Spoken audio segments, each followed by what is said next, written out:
bergerak berbagi untuk negeri, guru penggerak majukan pendidikan, guru penggerak menghamba pada murid, kreatif rancang pembelajaran, hargai potensi, tingkatkan prestasi, lahirkan profil pelajar Pancasila.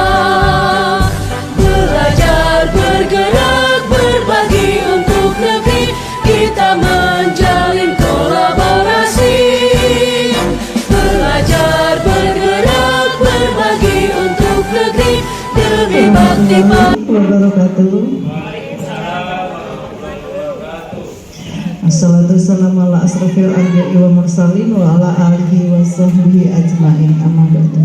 Yang terhormat Bapak Kepala Sekolah SDN Karangdua 1, yang terhormat Bapak Ibu Dewan Guru SDN Karangdua 1. Puji syukur kehadirat Allah Subhanahu wa Ta'ala, karena berkat rahmat dan hidayahnya lah kita semua bisa berkumpul di sini dalam keadaan sehat. Salawat serta salam selalu kita curahkan ke hariban baginda besar Nabi kita Muhammad Sallallahu Alaihi Wasallam. Semoga kita semua mendapatkan syafaatnya dan diakui sebagai umatnya. Pada pagi hari ini kita akan melakukan diskusi yaitu tentang disiplin positif. Disiplin positif itu dimulainya dari peraturan kelas yang ada di tiap-tiap kelas, dari kelas 1 sampai ke kelas 6. Nah, di sana dipajang di kelas ada peraturan yang sudah dibuat oleh Bapak Ibu Dewan Guru. Misalnya kalau kita ambil contoh peraturan kelas, tidak boleh membuang sampah di dalam kelas. Misalnya tidak boleh membuang sampah sembarangan di dalam kelas. Salah satu contoh peraturan kelas. Kemudian kira-kira contoh apa lagi peraturan kelas yang Bapak Ibu yang ada di kelas Bapak Ibu? Rizky, keluar. Tidak boleh berlari-larian di dalam kelas. Kemudian apa lagi? Tidak boleh makan di dalam kelas. Ya, oke. Terus apa lagi? Peraturan yang ada di dalam kelas, yang ada di dalam kelas Bapak Ibu yang Ibu bina. Tidak boleh berbicara sendiri selama berlangsungnya pelajaran. Ada lagi peraturan kelas yang lain?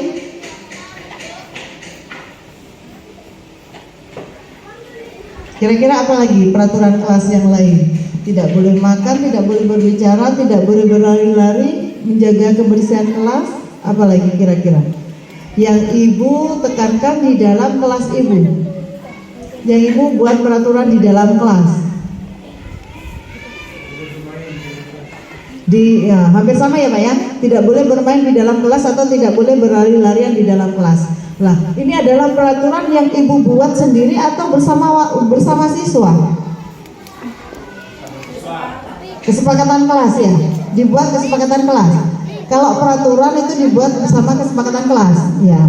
Lah, yang disebut barusan itu masih merupakan kalimat negatif, di mana di sana itu anak diwajibkan, bukan dari kemauannya siswa, tetapi anak diwajibkan tidak boleh berdiri. Tidak, berarti kata tidak itu merupakan kalimat negatif. Bagaimana kita mengubah peraturan kelas ke kalimat positifnya? Misalnya tadi ada peraturan jangan membuang sampah di dalam kelas. Ya, jangan membuang sampah sembarangan di dalam kelas. Misalnya seperti itu. Nah, itu masih larangan kalimat negatif. Kita ubah ke kalimat positif. Kalimat positifnya apa kira-kira? Yang ada hubungannya dengan sampah, dengan kebersihan. Buanglah sampah di tempatnya. Itu sudah berupa kalimat positif. Bisa dirubah lagi menjadi apa ya? Kebersihan adalah sebagian dari iman. Itu sudah berupa kalimat negatif. Berarti kata-kata harus itu selayaknya sekarang dirubah. Dari peraturan kelas kita rubah ke kalimat positif. setelah kalimat positif dibentuk, kita kan peraturan kelas kan banyak, dirubah semua ke kalimat positif. Setelah kalimat positif itu dibentuk, akhirnya nanti kita akan membuat kesepakatan kelas bersama anak-anak. Dari semua peraturan, misalnya peraturan yang Bapak Ibu buat ada 10, ditempel di tembok. Anak-anak kira-kira hafal nggak ke 10-nya? Enggak kan ya? Misalnya enggak. Nah, di situ diganti ke kalimat peraturan kelas tetap ditempel, peraturan kelas tetap ditempel di dalam kelas. Tetapi dari yang itu Bapak Ibu semua dirubah ke kalimat positif. Setelah dirubah kalimat positif, diambil poin-poin pentingnya, kemudian dibuat keyakinan kelas, dan keyakinan kelas itu dibuat kita diskusi dengan siswa. Ayo kira-kira dari ini kan keyakinan kelas, dari misalnya kebersihan sebagian daripada iman, itu kan dari negatifnya tadi tidak boleh membuang sampah sembarangan, diubah ke kalimat positif, kebersihan adalah sebagian daripada iman. Misalnya itu akan diangkat menjadi keyakinan kelas, disetujui atau tidak? Kalau sudah disetujui, ditulis. Nanti keyakinan kelas yang akan dibuat itu ditulis, jangan banyak-banyak. Buat keyakinan kelas itu 4 atau 5 saja, yang sekiranya siswa itu hafal. Siswa itu hafal, nanti keyakinan kelas itu harus dihafal sama siswa. Misalnya kebersihan sebagian daripada iman. Kan itu sudah menyangkut bukan hanya kebersihan saja kan, bukan hanya kebersihan di kelas, termasuk kebersihan, termasuk kebersihan diri sendiri. Nah, di sini tugasnya Bapak Ibu di awal pelajaran, di awal semester awal masuk kelas, dari membuat perubahan diubah ke kalimat positif, kemudian mendiskusikan itu membuat keyakinan kelas. Nah, bagaimana nanti pelaksanaannya di dalam keyakinan kelas itu? Pasti semuanya tidak akan mulus, pasti ada kendala ya. Ada kendala, misalnya ada kasus. Bagaimana kita menyikapi kasus? Tadi pagi sudah ada kayaknya itu, ada dari kelas 3 dan kelas 5. Dan ternyata yang memulai dulu adik kelas ini, yang memulai dulu adik kelas ke kelas 5. Itu sudah pagi-pagi sudah ada kasus. Bagaimana kita menghadapi kasus itu? Sekarang menghadapi kasus itu kita menggunakan segitiga restitusi. Pertama yang diambil itu adalah validasi tindakan yang salah. Maksudnya validasi tindakan yang salah itu tidak langsung menerima laporan dari satu siswa. Kita ngecek kebenarannya. Kenapa kok bisa seperti ini? Apa benar kamu yang melakukan? Atas dasar apa kamu melakukan itu? Nah, itu namanya memvalidasi tindakan. Bapak Ibu harus benar-benar kalau tindakan itu sudah benar-benar dilakukan siswa, bukan hanya sekedar fitnah. Setelah memvalidasi tindakan, baru kita menstabilkan identitas. Distabilkan identitasnya, benar kamu yang melakukan. Kenapa kamu melakukan itu? Proses penstabilan sudah ya, dari menggali suatu masalah kemudian stabil. Kenapa kamu melakukan itu? Apakah tidak ada cara lain selain yang itu yang kamu lakukan? Nah, di dalam proses menstabilkan identitas bisa menggunakan kalimat seperti itu. Nah, setelah itu baru diingatkan lagi ke keyakinan kelas. Nah, kalau kamu sikapnya seperti itu, kira-kira keyakinan kelas apa yang belum kamu lakukan? Nah, akhirnya lari ke sana. Dari kasus itu larinya ke sana nanti. Nah, jangan kamu tidak boleh kan ya sekarang ya. Berarti kita penstabilan. Ya, guru otomatis ada emosinya juga. Tapi bukan hanya siswa yang distabilkan. Dalam proses ini juga guru butuh proses menstabilkan diri dulu, baru ke siswa. Nah, saya laku wali kelas 5. Tadi kelas 3 dan 5. Lah, Posisinya guru di sini gimana? Harus netral. Posisinya guru harus netral, nggak boleh memihak anak didiknya. Ya, siapa yang salah? Benar. Siapa yang salah di dalam menstabilkan identitas itu? Kemudian apa saja kalimat, kira-kira kalimat yang bisa digunakan di dalam segitiga restitusi ini? Misalnya di dalam kestabilan berbuat salah itu wajar, karena manusia itu tidak ada yang itu bisa kita gunakan ketika menstabilkan siswa di dalam ada kasus. Jadi anak-anak itu tidak langsung merasa dirinya terlalu sangat bersalah, enggak. Berarti kita seakan-akan ada di pihaknya dia, tetapi kita tetap menstabilkan, meluruskan, tidak memihak mereka. Kemudian sekarang ayo kita sama-sama mencari solusinya. Itu termasuk menstabilkan identitas. Validasinya bagaimana? Ya, validasinya bagaimana? Yang bisa kita lakukan. Kalau misalnya kamu boleh melakukan kesalahan, karena itu hal yang wajar. Karena manusia itu bukan manusia yang sempurna, itu proses penstabilannya. Kemudian validasinya, kira-kira dari tindakan yang kamu lakukan, apa yang dapat kamu dapatkan? Kepuasan apa yang bisa kamu dapatkan? Kan dengan segitu dia sudah mengakui kan ya, sudah mengakui kalau dia melakukan kesalahan. Kemudian kepuasan apa yang dapat kamu lakukan? Yang kamu dapatkan? Puas bu, coba-coba biasa kan seperti itu. Ya. Di saat kamu menerima kesenangan, di saat kamu mendapatkan kesenangan, kira-kira ada pihak lain yang menderita enggak? Ada enggak? Nah, di sini kita proses validasi tindakan. Marena. Setelah akhir-akhirnya ya ujung-ujungnya nanti kembali lagi ke keyakinan kelas. Posisi guru bagaimana kalau di sini? Kan 5 posisi kontrol guru. Sudah kira-kira guru sudah paham semua ya? 5 posisi kontrol guru. Yang pertama bertahan hidup. Kemudian ada posisi penguasaan, ada yang sebagai pencari kesenangan, kemudian kebebasan dan kasih sayang, rasa diterima. Kalau kesalahan seperti tadi, kira-kira posisi kontrol apa yang bisa digunakan? Bertahan hidupkah? Tidak. Anak-anak tadi membuli, kemudian berusaha membela diri, mempertahankan. Kira-kira posisi apa yang mereka?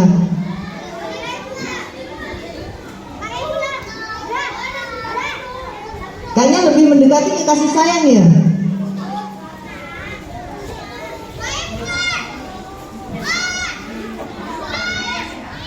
Nasihat, pemberian nasihat ke anak-anak ya. Berarti nanti posisi kita sebagai guru memberikan kasih sayang kepada mereka dengan nasihatnya. Nah, setelah kita berikan nasihat kepada guru dengan nasihatnya, kan berarti nanti siswa itu seakan-akan merasa diterima oleh guru. Tidak langsung disalahkan. Sekarang saya lanjutkan tentang 5 kontrol. 5 kontrol posisi guru. Yang pertama itu adalah sebagai penghukum. Seseorang penghukum bisa menggunakan hukuman fisik maupun verbal. Kalau hukuman fisik itu biasa ya, pelas, mukul, jewer, dan lain yang berhubungan dengan fisik. Hukuman verbal bagaimana? Hukuman verbal, komunikasi. Hukuman verbal, kalau anak-anak blenger lah, iya kan kata ucapan lah, itu efeknya akhirnya nanti negatif ke anak. Cek makal ya, kita tidak boleh melakukan seperti itu sebagai guru. Nah, situ posisi guru sebagai penghukum. Sedangkan yang kedua, membuat orang merasa bersalah. Padahal posisi ini biasanya guru akan bersuara lebih lembut, membuat orang merasa bersalah. Pada posisi di sini guru menggunakan suara yang lembut, misalnya kan pakar nah yang memulai dulu. Misalnya guru mengucap bilang seperti itu kepada siswa, padahal itu belum tahu kepastiannya. Kira-kira boleh nggak guru bersikap seperti itu? Menggunakan posisinya sebagai pembuat siswa merasa bersalah. Itu posisi yang kedua. Yang pertama menghukum, yang kedua membuat siswa merasa bersalah. Kemudian posisi yang ketiga sebagai teman.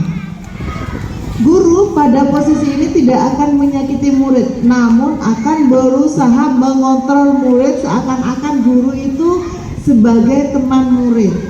Bisa dilakukan ketika istirahat, jam santai, duduk di taman atau duduk di pinggiran sini atau di kantin makan, menggali informasi dari siswa dari kasus yang siswa lakukan. Dan di situ posisi guru sebagai teman.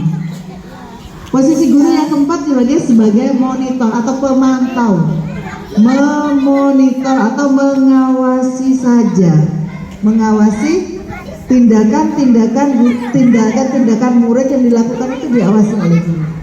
Dan terakhir itu adalah posisi guru sebagai manajer.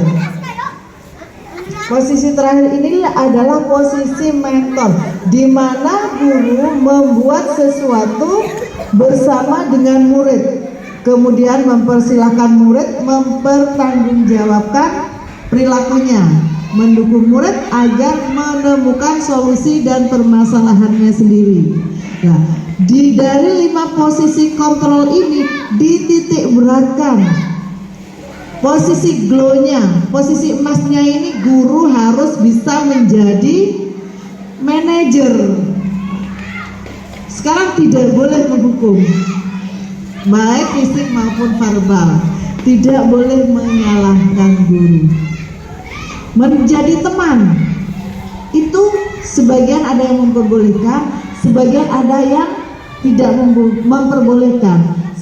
Kenapa? Karena kita itu antara guru dan murid itu mesti ada batasnya. Tidak bisa guru menjadikan diri sebagai teman kepada siswa, karena memang sudah ada batas, ada sesuatu yang tidak bisa kita lewati. Posisi yang paling baik di sini adalah posisi sebagai manajer, di mana dalam mengelola semua kasus, guru itu harus mengidentifikasi dari dulu, kembali lagi ke segitiga restitusi, mengidentifikasi, memvalidasi, kemudian membuat keyakinan bersama, dan akhirnya siswa membuat sebuah pernyataan. Guru bisa menuntut siswa untuk membuat suatu pernyataan, yaitu apa? Saya berjanji tidak akan mengulanginya lagi. Biasanya siswa seperti itu. Saya berjanji tidak akan mengulanginya lagi. Jika mengulanginya lagi, konsekuensi apa yang harus dilakukan jika siswa mengulanginya lagi? Ditanya lagi sama siswa, kira-kira kalau kamu mengulanginya lagi, nanti apa yang akan kamu lakukan? Dikembalikan lagi ke guru. Jangan guru langsung memutuskan sepihak. Termasuk ya Bapak Ibu ya, termasuk menyuruh siswa membuat sebuah karangan di dalam satu paragraf penuh ketika tidak atributnya tidak lengkap, telat dan mengerjakan tugas. Menyuruh siswa membuat suatu karangan penuh, satu kertas folio dengan dengan tulisan tegak bersambung misalnya. Itu tujuannya bagus, sangat bagus, melatih siswa untuk lancar menulis, membuat siswa tulisannya bagus, tetapi tidak ada batasan. Sanksi misalnya yang akan diberikan itu tidak boleh ada batasan.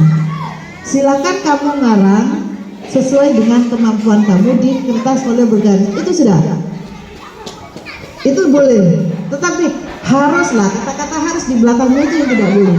Harus menggunakan kata bersambung, huruf bersambung, harus satu kalimat penuh, folio penuh. Itu yang tidak boleh pada zaman sekarang. Nggak boleh gitu. Menulis, suruh menceritakan cerita sesuai dengan, misalnya sesuai dengan kesalahan kamu yang kamu lakukan sekarang, sesuai apa yang ada di pikiran kamu. Itu boleh dikasih kebebasan untuk mengekspresikan. Tetapi kata-kata harus itu ya nggak boleh. Tidak boleh ada apa ya, ada harus 2 lembar, harus 1 lembar, harus nggak boleh. Kita menghasilkan keluar itu termasuk nanti akan kembali lah kepada kekerasan verbal. Itu termasuk kembali ke sana. Itu yang tidak diperlukan.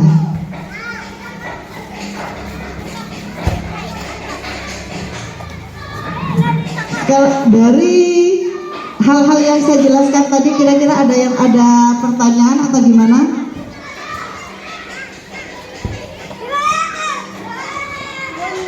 Ada yang ditanyakan tentang disiplin positif, peraturan dan lain sebagainya? Atau mungkin tentang restitusi? Karena setiap masalah yang dihadapi oleh siswa kita harus menggunakan ini. Kemarin sempat dibahas ketika lokakarya minggu kemarin dibahas. Saya ada masalah Bu dengan murid. Saya sudah menggunakan restitusi ini, mengidentifikasi sudah, kemudian menstabilkan identitas siswa itu sudah, kemudian dipautkan lagi kepada keyakinan kelas sudah. Terus apa yang harus saya lakukan? Ada pertanyaan seperti itu dari salah satu teman di SMK. Jawabannya kembali kepada Kiai Haji Maimun Subairi.